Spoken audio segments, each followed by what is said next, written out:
ఈ వీడియోని ఒకసారి మీరు గమనించుర్రి. 10 సంవత్సరాల కాలంలో కేసీఆర్ సార్ సీఎంగా ఉన్నప్పుడు నా బంధు నా మిత్రులు ఏనాడు కూడా నా పేద బతుకు గురించి ఎవ్వరు నాకు ఫోన్ చేయలేదు. అరే మనోడు పేద బతుకు బతుకుతాడు, మరి కేసీఆర్ ఇల్లు ఇచ్చిండా, మరి కేసీఆర్ రేషన్ కార్డు ఇచ్చిండా అని ఎవ్వరు నాకు ఫోన్ చేయలేదు.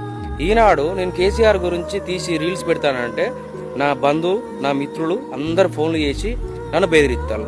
ఒక్కటి గుర్తుపెట్టుకోరు మీరు అందరూ, 10 సంవత్సరాల కాలంలో నాకు రేషన్ కార్డు రాలేదు, నాకు ఇల్లు రాలేదు, మీ అందరికీ తెలుసు. అప్పుడు మీరు మాట్లాడలే. ఈ రోజు కాంగ్రెస్ ప్రభుత్వం వచ్చింది, సంవత్సరాల కాలంలో నాకు రేషన్ కార్డు ఇచ్చింది, నాకు ఇందిరమ్మ ఇల్లు ఇచ్చింది. ఇది గుర్తుపెట్టుకోర్రి.